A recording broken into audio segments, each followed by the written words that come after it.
Hello mga kaprobinsya, good morning and welcome back to my YouTube channel. So ngayong araw na ito mga kaprobinsya is kukuha ako ngayon ng Madre de Agua na ipakain sa aking mga alagang native na baboy. So tara mga kaprobinsya, samahan niyo ako at ipakita ko sa inyo kung saan ako kumukuha nito. So ayan mga kaprobinsya, dito ako kumukuha ng Madre de Agua.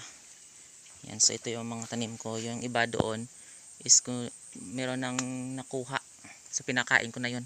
So ito na lang yung natira, ayan no. Kasi yung iba kinakain ng ng alagang tawag ito, kalabaw na lang minsan kung makawala sila. Yan.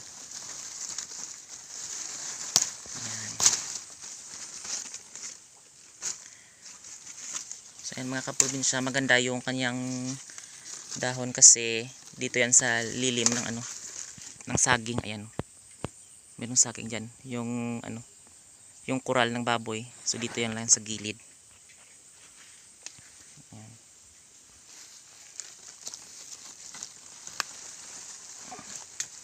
At ayan, doon naman yung basakan, yan. Pinupuntahan ng mga alagang itik. Meron na yung palay. Yan. Pero kaso maliit pa yung mga palay dyan. So ayan mga kaprobinsya, madami na ito. Ayan. Madami na yan. Ipakain sa mga alagang native na baboy. So ayan mga kaprobinsya, ayan. Meron na palang puso ng saging dito. Ayan sa itaas.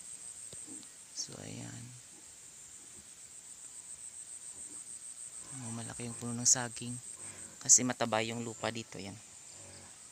So ito yung septic tank na pinapuntahan ng ng dumi ng baboy. Ayan. Pasensya na po kayo kung baka merong kumakain na nanonood. So kasi mga kaprobinsya, dito minsan pumupunta yung alagang kalabaw. Ayan. Yan yung kanyang bakas. So napunta dito yung kanyang paa. Yan, buti na lang hindi nalaglag doon sa septic tank. So yan, ito minsan kinakain niya yung mga ito, mga puno ng saging. Ayan, maliit. So ayan, maraming siyang maraming sa paligid na kanyang mga saha, ang tawag dito sa amin sa Iloilo. Ano ba tawag sa Tagalog nito? Ayan. Ayan. So meron talagang daluyan ng mga ng dumi yung alagang baboy, tapos papunta dito. Para hindi para malinis yung likuran. Dati kasi mga probinsya dito, is merong tanim dito na na mga kamote. So kaso ngayon wala na. Kasi kinain ng kalabaw. So dito siguro merong natira. Wait lang. Wala na rin, ubos na rin. Dati kasi merong isang puno dito. So ngayon wala na mga kaprobinsya. Ito pang kaprobinsya. Ito na lang yung natira. Ayan. Ayan, isa na lang.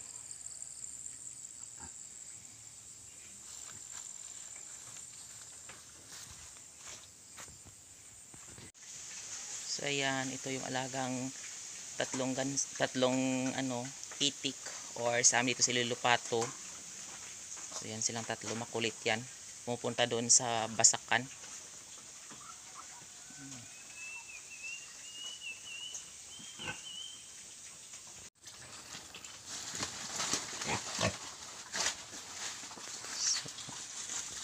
So ayan mga kaprobinsya, kasi nasanay na sila sa sa mga pakain ng ganito. At talaga mga kaprobinsya, itong pinapakain na ito is masustansya talaga ito para sa kanila. Kasi malaking maitutulong sa kanilang pangangatawan. Maraming vitamins na makukuha. At saka hindi sila masyadong nagkakasakit. Kasi minsan ito yung minsan nilalagay nila sa mga pakain ng mga baboy na walang halong commercial. So ito pinapakain dito sa mga alagang kambing, baka, karabaw, manok. Ayan. So mas maganda talaga sa native na baboy yan. So kahit sa sa ibang bansa ito yung ginagamit nila. So ang tawag dito sa amin is Tricantera, pero sa iba Madre de Agua.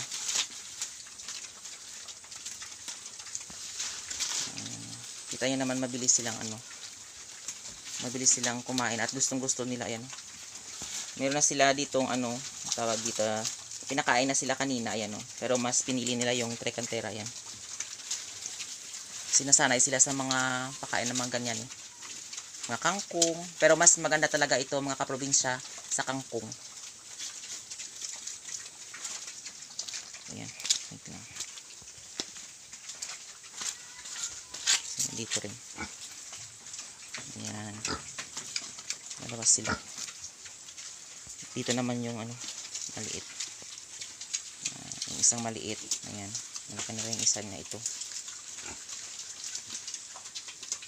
Hindi po sila nag-ano ng merong maliit at merong malaki kasi mga ano po sila dito kapag nagpapabulog yung isang yung isang barako mga kaprobinsya is meron silang binabayad na dito sa amin ganyan talaga na isang biik kapag nanganak, so hindi sila magkapatid, siguro mga isang buwan at kalahati yung tanda nito. So ayan yung maliit, pero hindi naman sila nag-aaway-away. So ito naman sa kabila, ayan lahat po sila is mga ano po sila, mga duty tawag dito sa amin, yung bayad sa pagbubulog ng isang barako. So ayan, so isa na yung malaki na yun kasi 2 months and half na siya dito sa amin. So galing mga kaprobinsya, kaso hindi na sila pure na pinapakain ng ng tawag to ng ganyan. Dati pinapakain na namin sila ng tawag ito ng mga na mga sagilid like ito Madre de Agua.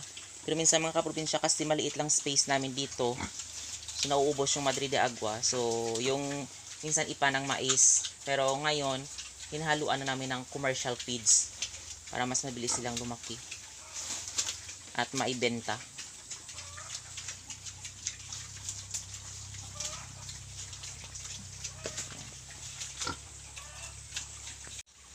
So ayan mga kaprobinsya, nung isang araw ito yung tinanim ko at binlag ko. So ngayon mga kaprobinsya, ito na yung yung mga Madre de Agua. Ayan. So nung nilinisan ko is hindi sila masyadong sila ng damo. Kaya hindi sila masyadong nagkakadahon. Ayan oh. So ngayon kasi na sila sa araw, ayan oh. So masama ngayon yung panahon. So mabilis talaga silang tumubo, ayan. So sa mga ganitong area talaga mga kaprobinsya, mas maganda talagang taniman ng Madre de Agua kasi merong tubig. So ayan, pero hindi rin masyadong malapit sa tubig kasi mamamatay din sila. So mga unlike lang dito sa gilid, ayan. So ganyan. So ayan, meron na akong tinanim. 19 na na puno ito mga kaprobinsya. So yung iba kasi namatay. Ayan.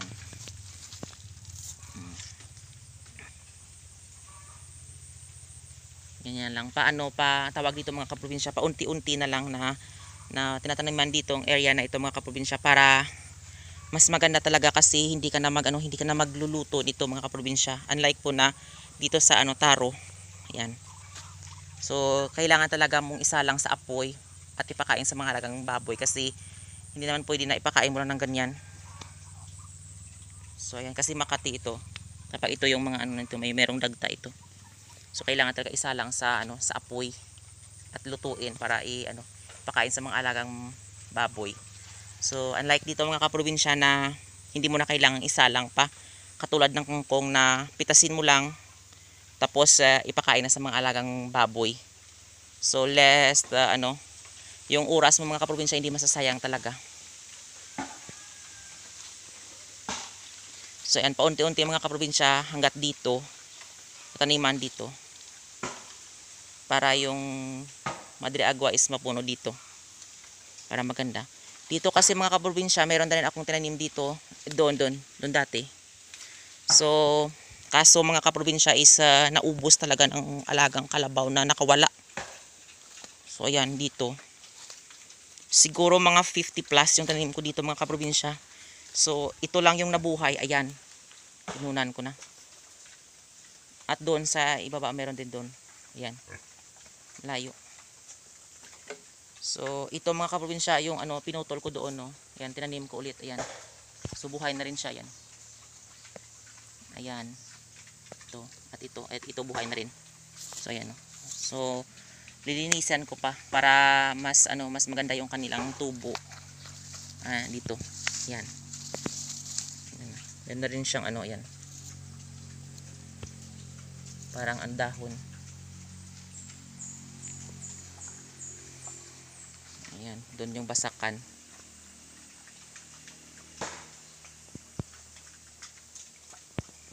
alagang mga tanim na na saging.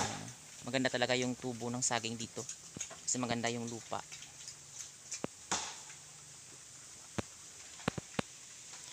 So sa susunod mga kaprobinsya is tataniman ko pa ito, linisin ulit. So ayun mga kaprobinsya, yan talaga yung pinapakain namin dito sa aming mga alagang native na baboy para mas maganda at marami silang nutrients na makuha at vitamins at hindi sila masyadong magkakasakit. Pero ngayon kaso mga kaprobinsya is maliit lang yung tinaniman namin dito at saka yung lupa na ito mga kaprobinsya is hindi po may-ari ni Tito. So nagre-rent lang po si Tito dito sa lupang ito at yung mga babuyan na yun mga kaprobinsya is kay Tito rin yun. So ako lang yung nag-aalaga at nagpapakain sa kanila mga kaprobinsya. So ayan mga kaprobinsya, maraming salamat sa walang sawang pagsusupport at panonood nyo sa aking YouTube channel.